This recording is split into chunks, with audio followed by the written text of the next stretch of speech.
Get your reactions ready. The live portion of the show will begin in just a moment. Driven into left center field. On the run is Moniak, and he's going to have the play, and it bounces over the wall. There's a fly ball, left center field. Did he get it up? He flips the bat. Bader's at the wall. It's good. Shohei Ohtani, his 35th home run.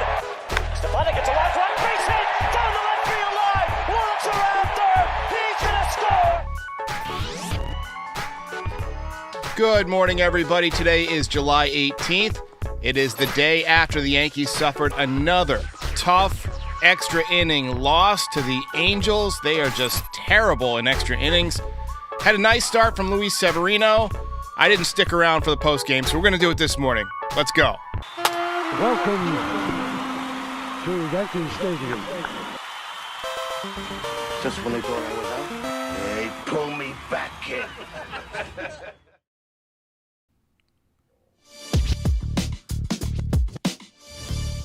Good morning, everybody.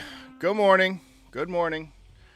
I remember now why I didn't do post-game recaps for West Coast trips in previous years. We've done a few of them this year, but last night the game went into extra innings, and it was after 1 a.m., and I was struggling, man. I was struggling to keep my eyes open, and I saw the chat dwindling, and I figured there wouldn't be many people on for a show. So I decided to postpone it to this morning. And we're going to do the same thing tomorrow, but we're going to do it a little bit earlier. We're going to do a 9 a.m. show tomorrow morning to recap the events from tonight. So no need to stay up till 1:30 in the morning. I always feel bad if my mods are up, and spending time, especially after a Yankees loss. We're in last place now, guys. So, I think we can be flexible, let the mods get some sleep. This was another gut punch loss. Every day it seems to get worse. Now, the loss to the Rockies was historic. It was to a worse team that didn't have a Shohei Ohtani, and it was no fun at all. But last night was equally tough because the Yankees just cannot get through a game with a lead. It's incredibly frustrating. And the Yankees are in sole possession of last place for the first time since 1990, when I was 7 years old and just becoming a fan in the Hudson Valley. I had not yet been to my first Yankee game. That's how long it's been since the Yankees were in last place this deep into the season. And you have to credit the organization for that, but it's clear that whatever the mojo they had for those many, many years are quickly dissipating. Nobody's scared of the Yankees anymore. There doesn't seem to be a killer instinct on this team, and I think that's a product of management and the executive level. I think it's all puppy dogs and ice cream in the clubhouse after a loss would be my guess. I'm just not seeing enough fire from these guys. I'm seeing too much positivity. I want to see more guys that are pissed off that they're losing. Jailbert Vic says, worst manager of the year, Aaron Boone. So there were some positives. Severino was good. Nice job by Oswald Peraza in the leadoff spot. Long at bats all night. He saw a million pitches. He walked 4 times. He stole a base. He had a base hit.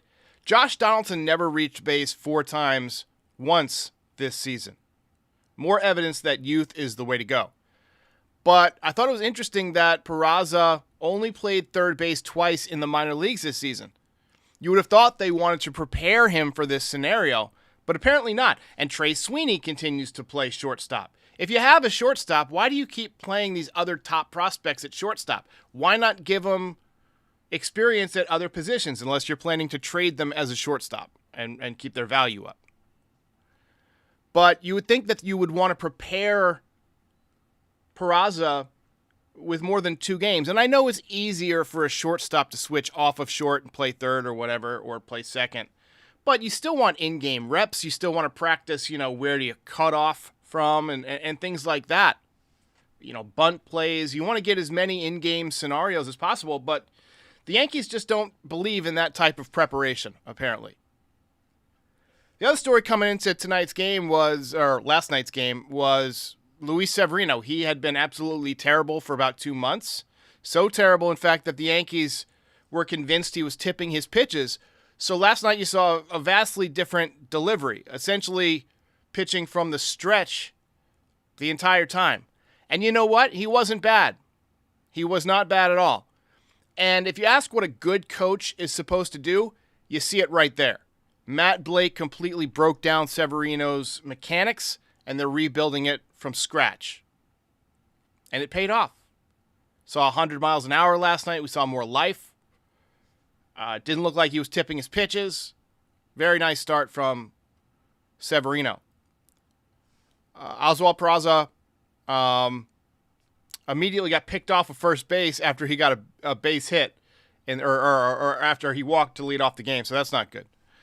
Yankees turned to double play to support Severino in the bottom half of the second. Nice play from Volpe on that one.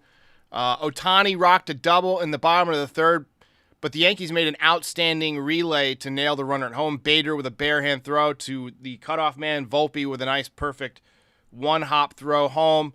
Fifth inning, Severino worked out of a bases-loaded jam. He actually walked the bases loaded intentionally. Yankees wanted no part of Shohei Ohtani in that situation. They gave him the Barry Bonds treatment. But I didn't expect them to pitch to him at all in this game, and they did. And they learned the hard way why you don't do that. He's on one of those Aaron Judge kind of streaks right now. Yankees struck first in the top of the sixth. They loaded the bases and forced Canning out of the game. And then Oswaldo Cabrera had a great piece of hitting. He hit a line drive double, ground rule double to left center field. Nice piece of hitting. Scored a couple of runs.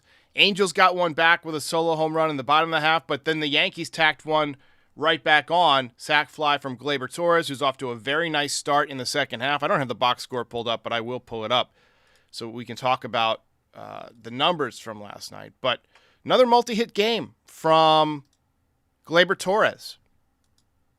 He was 2 for 4, now hitting .263. Bottom of the seventh, Ohtani finally got us. 2-run shot off of Mike King to tie the game at 3. 35th home run of the season. And man, that guy is fun. He is just fun. I'm really surprised they didn't give him the Bonds treatment a second time. Worked the first time. But look, hopefully Boone learned from his mistakes there. But I think it's too late. I mean, for Boone to learn from anything, he's lost the clubhouse. He's definitely lost the fan base. And Angels ended up walking it off in extras. And the Yankees dropped game 1. James Macarone says they need to sell at the deadline. This team just doesn't have it. Need to fire Boone as well. And Sam wants to go with the youth movement. I agree. I would love to see some younger guys get an opportunity. Look, last night was, as I mentioned, just another gut punch in a season of gut punches. We're taking more blows to the gut than Butterbean right now. And I don't see any way to turn it around instantly. You know, you hire Casey, he might make some improvements to some of the younger guys. He might help some of the veterans, get back into some good habits. I think so far, Oswaldo Cabrera is off to a good start with him. He's back up over 200, hitting 212. It'll be interesting to see what he does with guys like Peraza and Volpe. Rizzo continues to struggle. It's worth talking about Rizzo. He was 0 for 5. He is now hitting 250. OPS down to 730. You have to wonder if he's playing hurt. If he's not, then he's finished. And, he was over the hill when the Yankees got him. I was surprised they signed him to an extension. I really thought Matt Olson was going to be the guy. And now he's got, 31 home runs or something like that for the Braves. Rough. Hector says, this team was so good, and now they just don't have it anymore. And Senior Nerd wants to bring up Austin Wells, Jason Dominguez, and Trey Sweeney. I don't know if there's places for all those guys to play. Although, I was listening to Foul Territory yesterday, and AJ Przinsky was talking about AA versus AAA. It might have been during one of the production calls, so it might not have actually made the show. But, scouts were telling him that pretty much nobody's in AAA at this point. So if you can conquer AA, you can play in the major leagues. So watch for guys to potentially get called up straight from AA. Could be Dominguez. Although I doubt they would want to start the clock on a season when you're in last place. Although to a degree, it makes sense to do that because it takes the pressure off, right? You let these guys get some experience under their belt without, the pressure of having to win every night. I personally would love to see it. I would love to see them go to a youth movement. So let's take a look at last night's box score, which was ugly. Peraza, though, 1 for 1 with a run scored and 4 walks, and just had great at-bats all night, taking close pitches, hitting the ball hard. He fouled off some pitches that were, I thought, pitcher's pitches. So, good at-bat good series of at-bats for Peraza. Stanton 0 for 5, 3 strikeouts. Looks like, he can hit the A's. He can hit the Rockies. I don't think he can hit many guys throwing 97, 98 miles an hour anymore. We'll see. Torres 2 for 4 with a ribby. Rizzo definitely can't hit anything with a wrinkle in it. You throw him a breaking ball towards his back leg, a back leg breaking ball, no chance. No chance whatsoever. He was 0 for 5. Bader 1 for 5. Volpe 1 for 5. Kiner Falefa 1 for 2. Cabrera 1 for 4 with 2 ribbies. Also struck out 3 times. Trevino 0 for 3. There's been some reports that the Yankees are looking to upgrade at catcher. I don't know that that there's anything that they're going to trade for. I think that might be an internal move. Rortvedt, Wells, something like that. I think that would be an upgrade, but what are you waiting for? And here's another thing. Why put Donaldson on the 15-day IL? He's got a grade 2 or grade 3 hamstring pull. He's going to be out months. His Yankees career is over. Why not put him directly on the 60-day IL and clear up a roster space for one of these kids so you can get him some experience? I don't know, man. Imp says, sell the loose weight, let the kids play. I agree. Let the kids play. Leo Lambert says, if we miss the playoffs, are Boone and Cashman fired? I don't think that the Yankees are going to fire either one of those guys. I think that they'll get a stern warning. They'll probably have a meeting, But I don't see heads rolling in the executive or head coaching department. Boone, I just can't stand Boone anymore. I can't stand his post-game press conferences. I can't stand just the way he doesn't trust certain pitchers. Shows no trust to Domingo Germán despite the perfect game. Look, Boone is not a good manager. I think that's clear at this point. In terms of Brian Cashman, he's been there 26 years. The Yankees lost a 3-0 series lead in 2004. I thought he would have been gone at that point for not getting any pitching. But he's hung around. The only World Series he's built on his own was when he used Hal's money and just bought the best free agents. Does he make the occasional great move? Absolutely. Absolutely he does. But he also makes a lot of stupid moves. A lot of stupid moves. I think he hires the wrong coaches. I think he relies on the wrong analytical people. I think that his time in New York needs to come to an end. Who do you replace him with, though? T-Bird says, I love how no one talks about Florial anymore when he's 25 and only has 54 MLB at-bats. Here's the problem, T-Bird. He strikes out at 35% of the time in AAA. So if you call him up, he's not going to hit major league pitching. He's going to strike out 50% of the time. They know that. He crushes 88-mile-an-hour fastballs from dead AAA arms.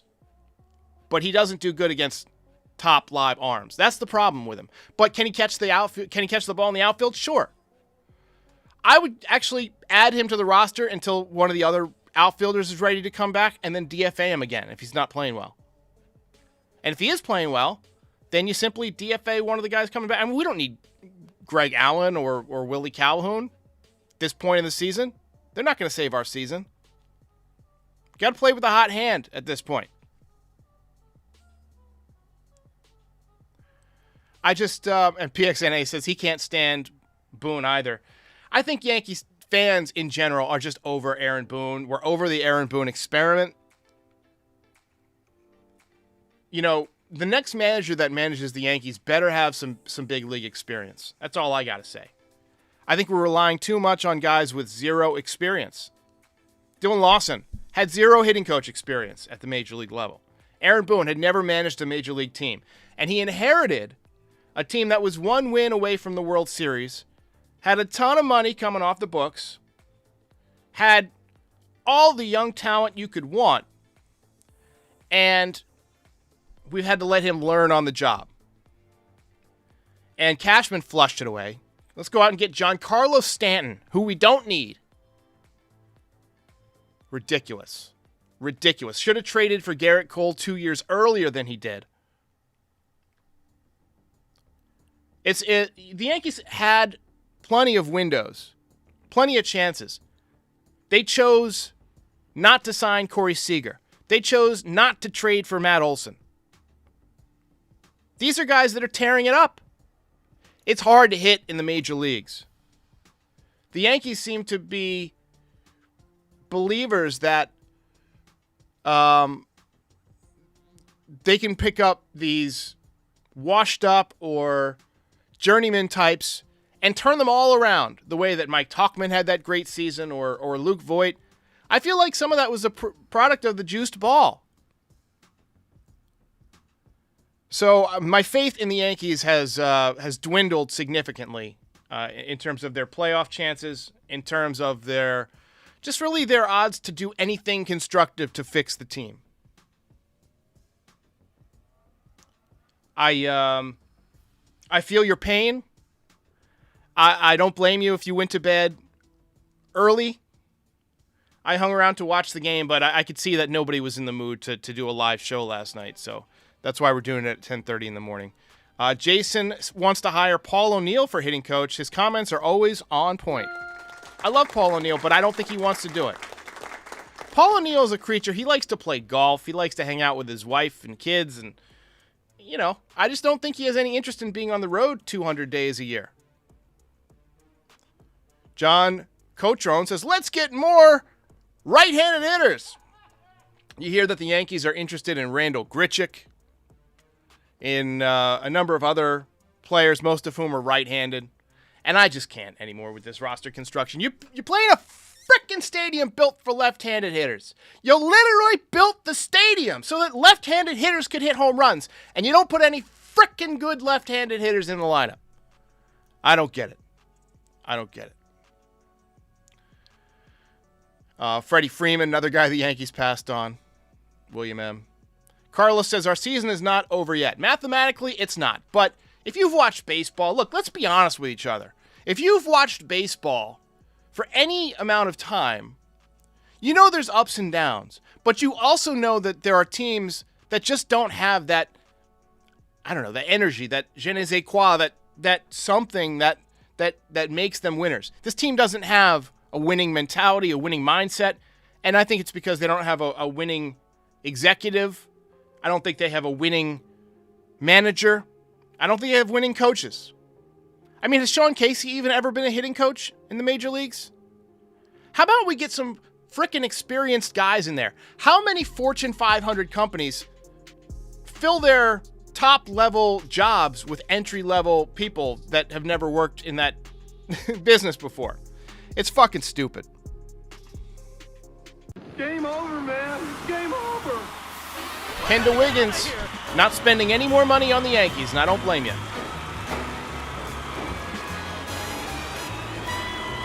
Chris N says, get what you can for Glaber right now. Call up Chaparro and put Peraza at second. All right, so just a reminder. Most impressive. I'm going to watch the game tonight. We're going to have the highlights done and all that stuff, but unless there's like a no-hitter or somebody hits 4 home runs, we're going to do the post-game tomorrow morning at around 9 a.m. I'll have everything set up, and I'll be ready to go, but we can't be streaming at 2 a.m. Not for a last place team. We'll do it when everybody's awake. So on that note, I hope you guys have a wonderful Tuesday, and I will see you next time. Ball game over.